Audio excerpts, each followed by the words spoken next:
नमस्कार, मैं हूं आपके साथ अर्जुन खजूरी। आपका स्वागत है एसडीवी न्यूज पर। इस वक्त की आपको बड़ी खबर बता दें जो कि आ रही है सुप्रीम कोर्ट से। सुप्रीम कोर्ट ने चुनाव आयुक्त को लेकर के एक बड़ा अपडेट दिया है। जी हां, मुख्य चुनाव आयुक्त और चुनाव आयुक्तों की नियुक्ति पर सुप्रीम कोर्ट ने गुरुवार को एक फैसला सुनाया है। कोर्ट ने आदेश दिया है कि प्रधानमंत्री, लोकसभा में नेता प्रतिपक्ष और सीजेआई यानी कि चीफ जस्टिस ऑफ इंडिया का पैनल इनकी नियुक्ति करेगा। पहले सिर्फ और सिर्फ केंद्र सरकार इनका चयन करती थी। दरअसल 5 सदस्यीय बेंच ने इस मामले में कहा कि ये कमेटी नामों की सिफारिश राष्ट्रपति को करेगी। इसके बाद राष्ट्रपति इस पर मुहर लगाएंगे।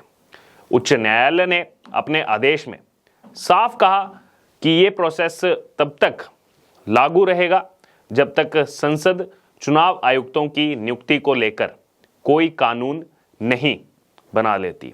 यानी कि जब तक कोई कानून नहीं बना लेती तब तक ये जो है लागू रहेगा नियम। सुप्रीम कोर्ट ने अपने फैसले में कहा कि ये चयन प्रक्रिया सीबीआई डायरेक्टर की तर्ज पर होनी चाहिए।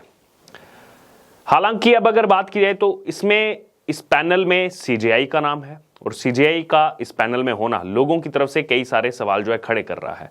लोगों की मिलीजुली प्रतिक्रिया भी इसमें सामने आ रही है और लोग इस पर जो है सवाल भी उठा रहे हैं कि आखिरकार सीजेआई इसमें क्यों। एक यूजर इसमें लिखते हैं कि भारत के सीजेआई के तो मजे हैं, सबको सीजेआई चुनेंगे और सीजेआई को उनके परिवार वाले चुनेंगे। तो ये भी लोग सवाल उठा रहे हैं।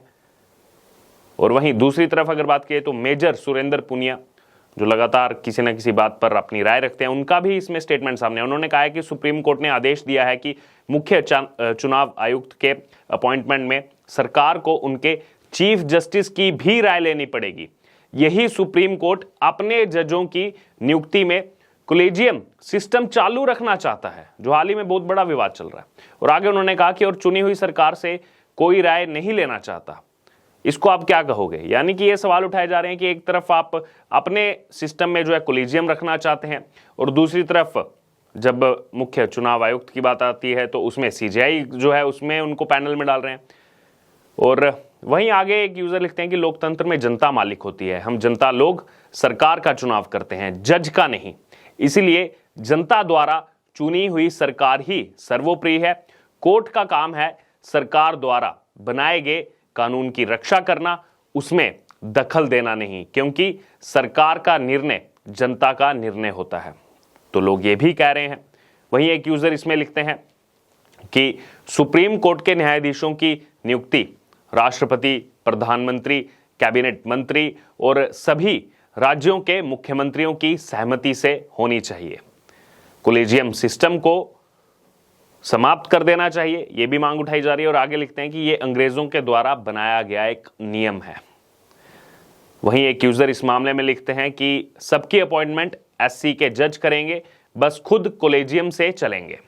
तो यानी कि अब खुद सुप्रीम कोर्ट पर सवाल उठने लगे हैं इस नियम के बाद। वहीं एक यूजर लिखते हैं कि यह सुप्रीम कोर्ट खुद जजेस की नियुक्ति करता है, वो किसी की दखल जो है पसंद नहीं करता कि उसमें किसी की दखल हो, पर बाकी हर जगह अपनी नाक यहां पर घुसाता रहता है। तो लोग तरह तरह के सवाल उठा रहे हैं। और एक यूजर इसमें लिखते हैं कि पहले जो तरीका था वही रहना चाहिए। यदि संविधान में तरीका नियुक्ति का नहीं है तो सुप्रीम कोर्ट को कोई अधिकार नहीं कि नियम कोई जो है नया बना सके।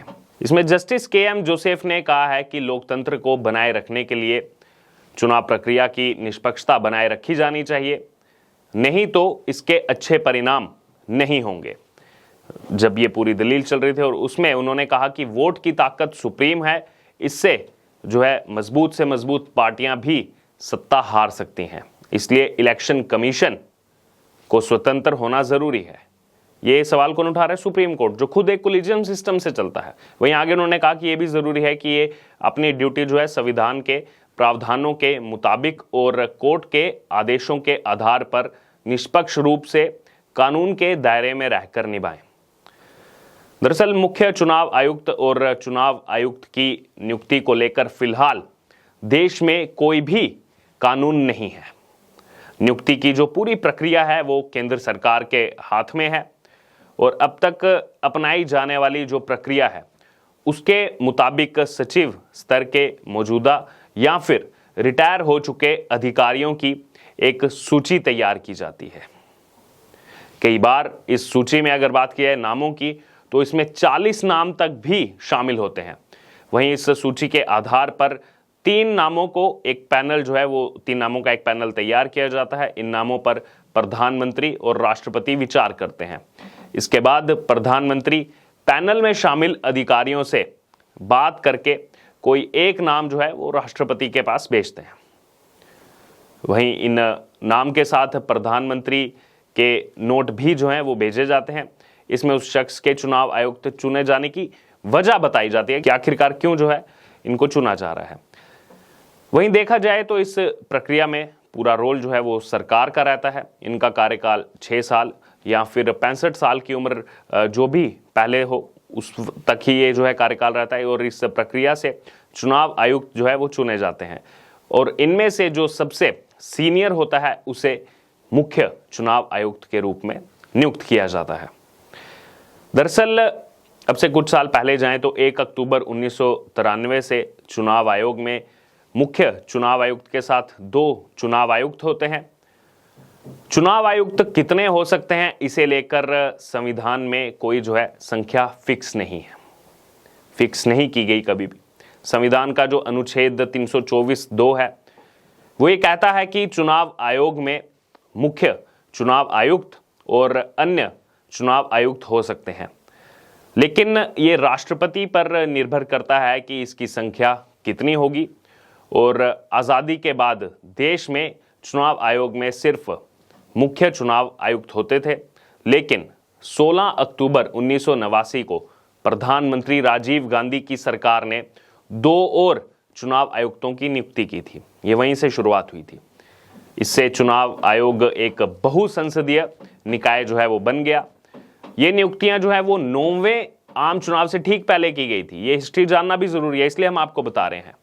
और उस वक्त ये कहा गया कि ये मुख्य चुनाव आयुक्त जो RVS पैरी शास्त्री के पर कतरने के लिए की गई है।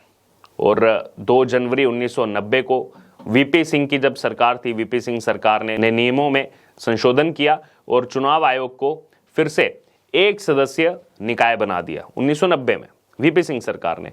लेकिन 1 अक्टूबर 1993 को PV नरसिम्हा राव सरकार ने दोबारा से अध्यादेश के जरिए 2 और चुनाव आयुक्तों की नियुक्ति को मंजूरी दे दी। तब से चुनाव आयोग में मुख्य चुनाव आयुक्त के साथ साथ 2 चुनाव आयुक्त होते हैं। तो इसकी शुरुआत कहां से हुई? इसकी शुरुआत हुई राजीव गांधी सरकार से। तो आज कांग्रेस जो इसको लेकर के कई सारे सवाल उठाती है, तो अगर इसका इतिहास आप जानेंगे चुनाव आयोग में चुनाव आयुक्त का, मुख्य चुनाव आयुक्त का, तो वो शुरुआत ही उसकी कांग्रेस के शासनकाल में हुई थी। बाद में जब VP सिंह सरकार ने उसमें नियम में बदलाव किया तो उसके बाद दोबारा से जब कांग्रेस सरकार आई उसने उस नए अध्यादेश के जरिए इसमें फिर से बदलाव कर दिए जो राजीव गांधी सरकार के समय थे। बहरहाल अब ये जो फैसला आया गया है सुप्रीम कोर्ट की तरफ से, इसको लेकर कुछ लोग वो खुशी भी मना रहे हैं, कुछ लोग वो सुप्रीम कोर्ट पर सवाल भी उठा रहे हैं कि आप खुद तो कोलिजियम सिस्टम से चलना चाहते हैं, लेकिन यहाँ पर चुनाव आयोग में क्या होगा इसको लेकर भी आप उसमें टांग अड़ाना चाहते हैं। तो लोगों की कई सारी प्रतिक्रियाएं सामने आ रही हैं, क्योंकि हाल ही में कोलिजियम सिस्टम को लेकर भी तनातनी वो देखने को मिली है यहाँ पर सुप्रीम कोर्ट और केंद्रीय कानून मंत्री किरण रिजिजू के बीच। लगातार अगर बात की जाए तो कोलिजियम सिस्टम को खत्म करने की मांग भी लोगों की तरफ से उठाई जा रही है। और इसी बीच एक ऐसा फैसला आता है जिसमें खुद CGI के इन्वॉल्व होने की बात सामने आ रही है कि वो जो पैनल बनाया जाएगा चुनाव आयोग के लिए, उस पैनल में प्रधानमंत्री के साथ साथ नेता प्रतिपक्ष के साथ साथ CGI भी रहेंगे। बहरहाल अब ये जो फैसला आया है इसको अगर कोई कानून बन जाता है संसद में तो तब तक ही ये लागू रहेगा। ये खबर भी सामने आई है, उसके बाद ये लागू नहीं रहेगा। अब आपकी इस पर क्या राय है? क्या इसको लेकर कोई कानून बनना चाहिए संसद में? क्या ये फैसला वहीं तक इसको रोका जाना चाहिए? और इसमें CGI की इन्वॉल्वमेंट को लेकर आपका क्या कहना है, आपकी क्या राय है? आप हमारे साथ कमेंट बॉक्स में शेयर कर सकते हैं और इससे जुड़े तमाम अपडेट के लिए बने रहिए हमारे साथ। धन्यवाद।